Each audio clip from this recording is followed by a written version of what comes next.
Друзья, приветствую вас. Меня зовут Алексей. Я представляю вам мой новый авторский рассказ на моем канале «Интересные истории из жизни». Приятного просмотра.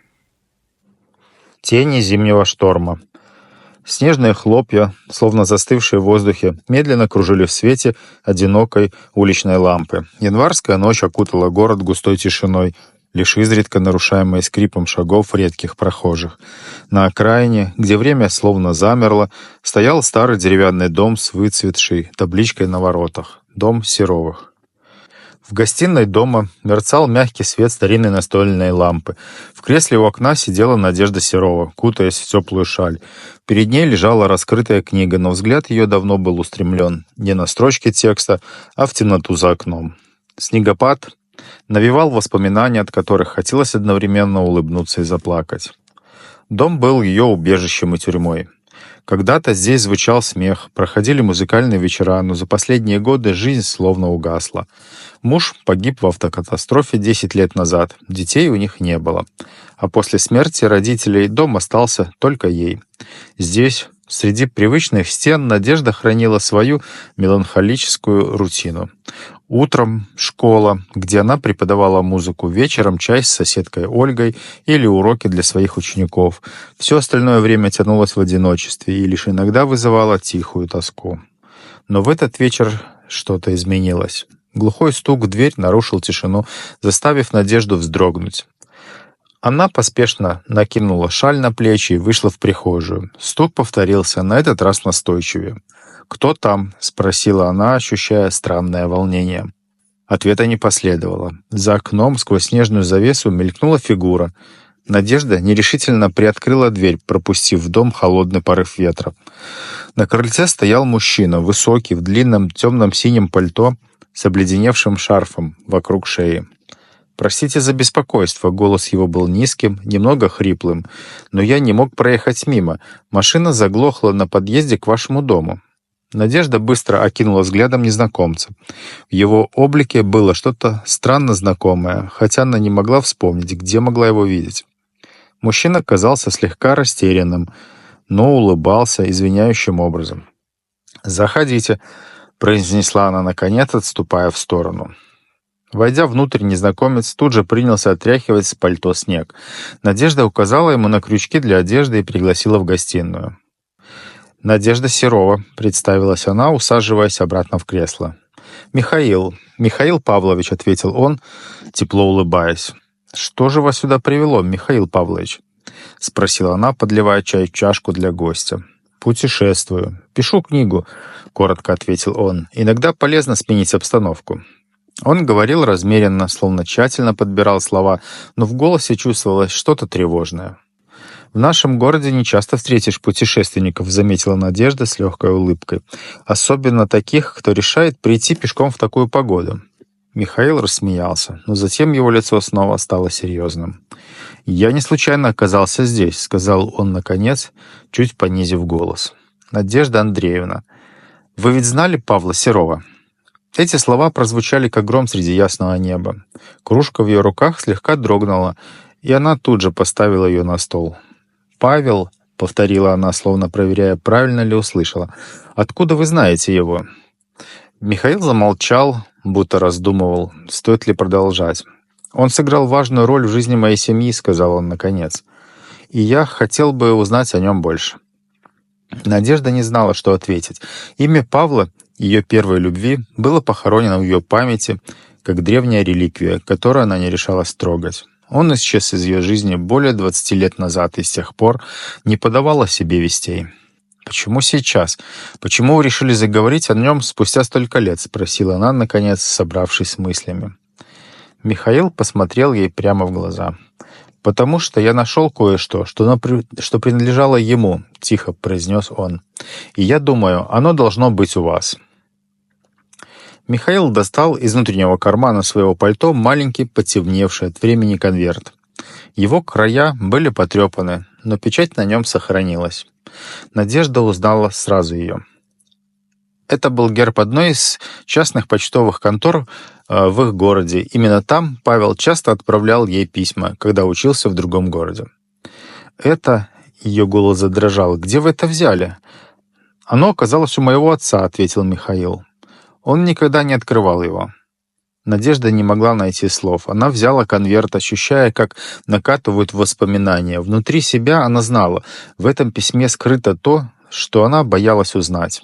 Михаил молчал, не торопя ее. Атмосфера в комнате стала напряженной, но одновременно какой-то теплой, словно дом сам защищал своих обитателей от ударов судьбы. «Вы не обязаны читать его сейчас», — добавил Михаил, заметив ее волнение. «Но, пожалуйста, не выбрасывайте». Надежда медленно кивнула, прижимая конверт к груди. Ее взгляд снова упал на незнакомца, и она внезапно заметила, насколько он напоминал Павла. Черты лица, взгляд — все словно повторяло облик ее первой любви. «Михаил», — прошептала она, — «вы ведь не случайный прохожий, правда?» Солнце робко выглядывало из-за серых облаков, заливая комнату мягким зимним светом. Надежда сидела за кухонным столом, держа в руках конверт, который вчера ей отдал Михаил. Она так и не решилась его открыть. Письмо лежало перед ней, будто мост между прошлым и настоящим. Из гостиной доносились звуки тихой классической музыки. Михаил, временно оставшийся в ее доме, раскладывал бумаги на столе. Он казался расслабленным, но Надежда чувствовала в его поведении напряжение, которое пряталось за вежливой улыбкой. «У вас в доме удивительная атмосфера», — сказал он, оборачиваясь к ней, словно время здесь течет иначе. «Это дом моих родителей», — ответила Надежда, пряча взгляд. «Здесь всегда было спокойно.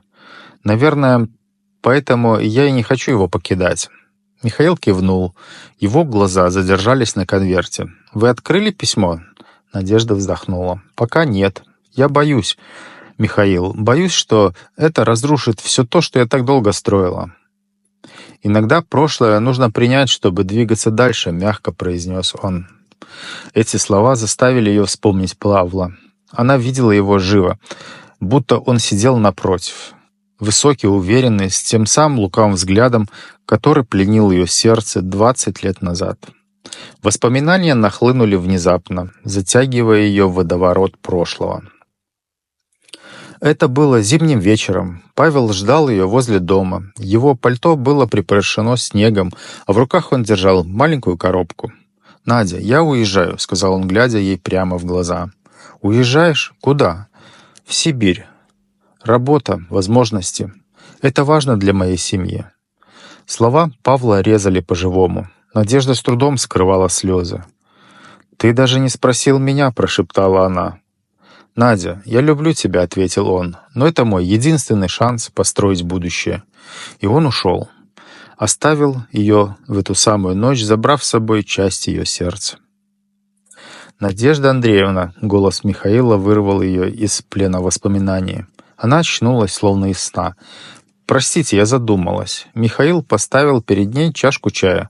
«Знаете, мой отец тоже много думал о прошлом. Он говорил, что сожаление часто сильнее, чем страх». Эти слова заставили ее задуматься. Дни шли, и между Надеждой и Михаилом возникло неожиданное доверие. Они много разговаривали. Михаил интересовался музыкой, и Надежда часто играла для него на старом пианино. «Это звучит так, будто музыка оживает», — говорил он, слушая ее. Она учила его старым мелодиям, а он делился своими мыслями о литературе. Михаил рассказывал о книгах, которые читал, о своем детстве, о матери, которая воспитывала его одна. Но каждый раз, когда разговор касался Павла, он становился замкнутым. Надежда чувствовала, что Михаил что-то скрывает, но не решалась спросить напрямую. Тем временем в жизнь Надежды вмешивались и другие события. Соседка Ольга, подруга Надежды, часто приходила к ней пить чай. Она была женщиной прямой и недоверчивой. «Я не верю этим московским», — говорила она, разглядывая Михаила. «Пишет он книгу. Может, что-то задумал?» «Оля, перестань», — устало отвечала Надежда. Но сомнения Ольги заставляли ее иногда задуматься. В школе, где работала Надежда, ученица Ксения делилась своими переживаниями. Девушка влюбилась в молодого человека, но он уехал в другой город, и Ксения не знала, ждать ли его или отпустить. Эта история словно отражала молодость самой Надежды, пробуждая в ней боль старых потерь. Однажды вечером, когда за окном бушевал снежный шторм, Михаил подошел к Надежде с фотографией в руках. «Это мой отец и его семья», — сказал он, протягивая снимок. На фотографии она сразу узнала Павла. Он стоял рядом с женщиной, держа на руках ребенка. «Это Павел», — прошептала она, чувствуя, как земля уходит из-под ног. «Да», — ответил Михаил. «А это моя мать и я». Надежда была потрясена. Она не могла поверить, что Павел после их расставания завел семью. «Почему вы мне это показываете?» — ее голос дрожал. «Потому что вы должны знать», — ответил Михаил. «Он любил вас до последнего дня». Эти слова вызвали бурю эмоций. Ее сердце разрывалось между горечью и странным чувством облегчения. Снег за окном все так же крушился, скрывая мир за пеленой белого. Этот снег словно символизировал очищение начала нового этапа. Музыка, которую Надежда играла на пианино, стала для нее способом справляться с болью. Каждый раз, садясь за инструмент, она вспоминала Павла, но в то же время чувствовала, как ее душа освобождается. Слова Михаила стали для Надежды поворотным моментом. Она поняла, что всю жизнь цеплялась за прошлое, боясь позволить себе счастье. Теперь перед ней стояла новая реальность, в которой Михаил мог стать не только связующим звеном, но еще чем-то большим. Она знала, что впереди ждут новые испытания, но впервые за долгие годы почувствовала себя живой. Снегопад не прекращался уже третий день, и улицы города покрылись белоснежным покрывалом. Надежда сидела в своей гостиной, перебирая страницы рукописи, которую оставил ей Михаил. Она взяла ее в руки еще ночью, но решилась открыть только утром. Рукопись начиналась с предисловия. «Эта история не только о моем отце, но и о женщине, которая изменила его жизнь». О ней он рассказывал мне в редкие минуты искренности. О ней он думал, даже когда был далеко. Слова проникали в сердце Надежды, словно теплый поток воздуха, нарушавший холод воспоминаний. На страницах рукописи оживали картины прошлого Павла. Как он уехал в Сибирь, как пытался построить новую жизнь и создать семью. «Он был сильным, но уязвимым», — шептала она, читая строки. «Я знала это». Во время чтения Надежда узнала, как Павел уехал в Сибирь, надеясь заработать денег и вернуться за ней. Но жизнь оказалась сложнее, чем он предполагал. Тяжелая работа, холодные зимы и одиночество сломили его. Там он познакомился с женщиной, Ольгой, которая поддержала его в трудный период. «Это была ошибка», — писал Михаил от имени своего отца. «Я пытался любить ее, но сердце оставалось с Надеждой». Ольга родила сына, но их брак не сложился. Павел покинул семью, оставив Ольгу с ребенком, и вскоре умер от болезни. Надежда сжала рукопись в руках. Эти откровения были слишком тяжелыми. Ее Павел, которого она всегда видела сильным и гордым, оказался уязвимым и несчастным. Рукопись раскрывала и другую сторону Михаила. Он искал Надежду не только ради отца, но и ради себя. Он видел в ней не только женщину, которую любил Павел, но и человека, который мог бы исцелить его собственные раны. Надежда разрывалась между чувствами. С одной стороны, Михаил напоминал ей Павла. Его взгляд, манеры, даже тихая улыбка. Но он был не просто его тенью. Михаил был самостоятельным, сильным, искренним. «Я не могу», — шептала она себе, глядя на снежные хлопья за окном. «Это предательство». Но сердце подсказывало ей другое. Она вспоминала, как Михаил слушал ее музыку, как внимательно смотрел на нее, как поддерживал ее, когда она боялась открыть письмо. Однажды утром Надежда обнаружила, что Михаил исчез. Его вещи пропали, а на столе лежала записка. «Надежда Андреевна, я понял, что мое присутствие причиняет вам боль. Вы подарили мне тепло, которое я искал всю жизнь. Спасибо за это. Я не могу оставаться здесь, но надеюсь, что однажды вы простите меня за все, что я принес с собой, Михаил». Надежда сжала записку в руках. Ее сердце сжалось от внезапной пустоты. Дом, который за последние дни наполнился жизнью, снова стал безмолвным. Она провела день в тишине. снова и снова перебирая рукопись и записку. Ее одолевали вопросы, что она чувствует к Михаилу. Почему он уехал, не сказав ей лично? На следующий день разразилась метель. Надежда стояла у окна, глядя на снежные вихри, которые скрывали дома и деревья. Снег кружился, как ее собственные мысли, закрывая дороги и заставляя остановиться. «Может, мне тоже пора все остановить?» — прошептала она. Вдруг ее взгляд упал на старое пианино в углу комнаты. Она не играла с тех пор, как Михаил уехал. Она села за инструмент, закрыла глаза и положила пальцы на клавиши. Первые аккорды мелодии, которую она когда-то играла для Павла, заставили ее почувствовать, как исчезает тяжесть в груди. Музыка наполнила комнату, превратив ее в нечто большее, чем просто дом. Это был момент очищения. Мелодия закончилась, и Надежда вдруг поняла, что больше не боится прошлого. Она больше не держала в сердце обиду на Павла и не считала Михаила тенью своих утраченных чувств. Она встала, надела пальто и вышла на крыльцо. Снег продолжал падать, укрывая землю мягким покрывалом. «Михаил», — прошептала она, — «ты мне нужен». Снегопад продолжал идти, а метель то утихала, то набирала силу, словно отражая внутренний конфликт Надежды. После ухода Михаила она провела несколько дней в молчаливых раздумьях. Дом снова стал тихим, но эта тишина больше не казалась ей уютной. Ее взгляд все время возвращался к рукописи, лежащей на краю стола. Последние страницы она так и не осмелилась прочесть. Ей казалось, что за ними скрывается нечто окончательное, как финал старой песни, которую боишься допеть. «Почему он ушел?» — вслух произнесла Надежда, глядя в окно, за которым мелькали белые вихри. Ответа не было. Только воспоминания снова и снова вставали перед глазами. Его поезд уходил рано утром. Она пришла проводить его на вокзал, несмотря на всю боль и горечь. «Я вернусь за тобой, Надя», — сказал он, глядя на нее своими глубокими глазами.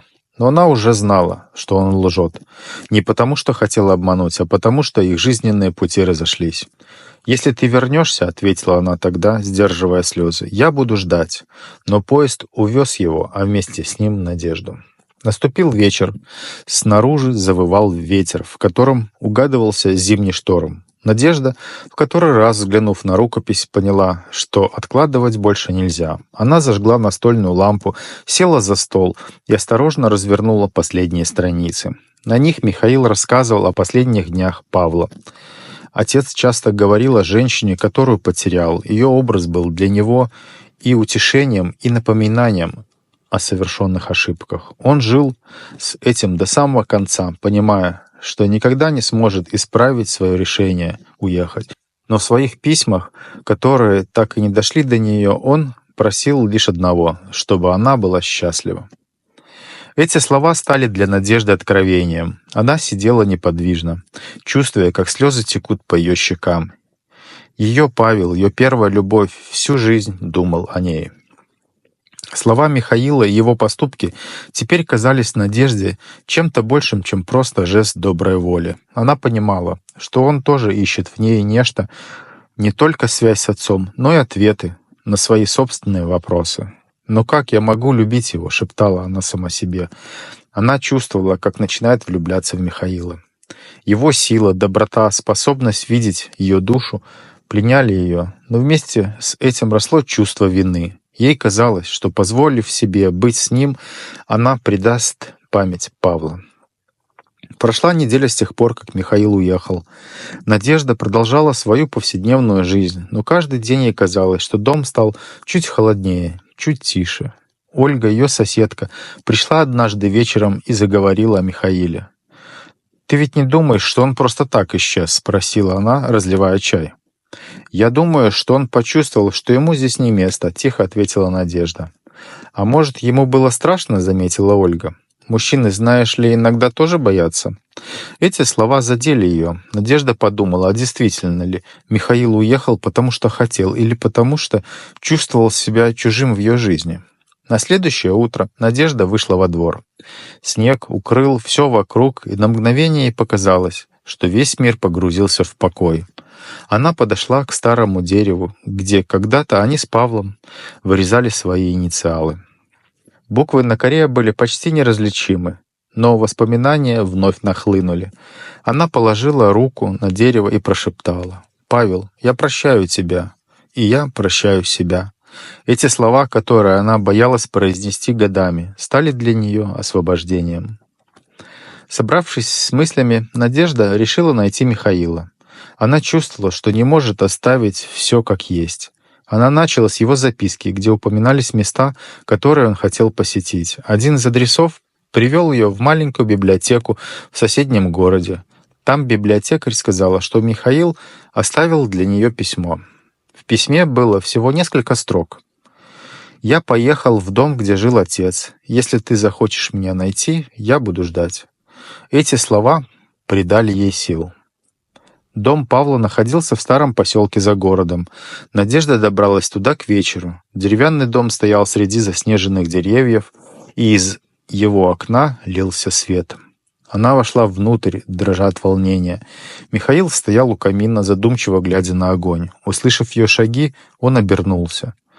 «Надежда Андреевна», — произнес он, удивленный ее появлением. «Михаил», — ответила она, делая шаг вперед. Он хотел что-то сказать, но она перебила. «Я больше не хочу убегать от тебя». Михаил сделал шаг к ней. «Я думал, что вы никогда не придете». «Я тоже так думала», — ответила она. На следующее утро после их встречи в доме Павла Надежда проснулась с легкостью на душе, которую не испытывала много лет. Снег за окном больше не казался ей пустотой, в которой тонули воспоминания, а предвестником чего-то нового. Она снова вернулась к письму, которое оставил ей Михаил. Теперь, глядя на его строки, она видела не только отражение своего прошлого, но и шанс на будущее. Надежда, наконец, решилась прочитать оставшееся письмо от Павла, которое Михаил передал ей вместе с рукописью. Конверт был пожелтевшим, а текст едва различимым, но каждая строка отзывалась в ее сердце. «Надя, если ты читаешь это письмо, значит, я не смог найти путь обратно к тебе. Но знай, ты всегда была для меня чем-то большим, чем просто любовь. Ты часть моей души. Я всегда буду благодарен тебе за то, что ты была в моей жизни. Не держи меня в своем сердце слишком крепко. Найди счастье. Это мое последнее пожелание. Павел». Ее глаза наполнились слезами. Письмо стало финальной нотой в ее отношении с Павлом. Она больше не чувствовала вины, только благодарность. Несколько дней Надежда провела в раздумьях. Ее жизнь снова вошла в привычное русло, но внутри нее росло ощущение, что она стоит на пороге чего-то важного. В один из вечеров она услышала, как за окном послышались шаги. Это не было похоже на случайного прохожего. Шаги были уверенными, знакомыми. Она открыла дверь, и на крыльце стоял Михаил. Он выглядел уставшим, но в его глазах читалась решимость. «Надежда Андреевна», — начал он, слегка улыбнувшись. Она не дала ему продолжить. «Почему ты уехал?» «Потому что я боялся, что причиню вам еще больше боли. Но я понял, что не могу просто исчезнуть. Я должен сказать вам то, что держу в себе». Он сделал шаг к ней, и в этот момент между ними исчезло расстояние, которое казалось таким непреодолимым. «Я люблю вас», — сказал он, глядя ей прямо в глаза. «Не только как связующую нить с отцом, а как женщину, которая стала для меня всем». Ее сердце дрогнуло. Она знала, что этот момент — их общий выбор. «Михаил», — ответила она, чувствуя, как слезы катятся по ее щекам. «Я тоже боялась, но теперь я готова». Прошла неделя с тех пор, как Михаил вернулся. Они вместе начали наводить порядок в доме Павла, который теперь стал их общей точкой отсчета. На полках они нашли старые письма, дневники и фотографии. Вместе они оживляли прошлое, но уже без боли, а с благодарностью. Надежда играла на пианино, а Михаил иногда аккомпанировал ей на гитаре, которую привез из Москвы. В их жизни наконец-то появились легкость и смех. Зимний вечер. Надежда и Михаил сидят у окна в гостиной ее дома. За окном медленно падает снег, укрывая землю белым покрывалом. В комнате горит камин, наполняя пространство мягким светом. На старом пианино Михаил разложил ноты, мелодии, которую Надежда когда-то играла для Павла. Теперь она звучала иначе, как символ ее нового начала. «Это наша песня», — сказал Михаил, беря ее за руку. Она улыбнулась. «Да, наша». В этот момент она поняла, что прошлое не исчезает бесследно, но оно может стать опорой для будущего. Ее жизнь обрела новую гармонию, соединяя память о Павле с любовью к Михаилу. Снег за окном продолжал падать, и вместе с ним уходила в прошлое боль, оставляя место теплу и надежде. Любовь всегда оставляет след, но она дает и новый путь. И иногда нужно отпустить одну песню, чтобы начать другую. Так закончилась история Надежды и Михаила. История о том, как снежный шторм может очистить путь к новой жизни. Друзья, если вам понравилась моя история, надеюсь, вас не затруднит отблагодарить меня нажатием кнопки «Палец вверх». Для меня это очень важно. Благодарю вас.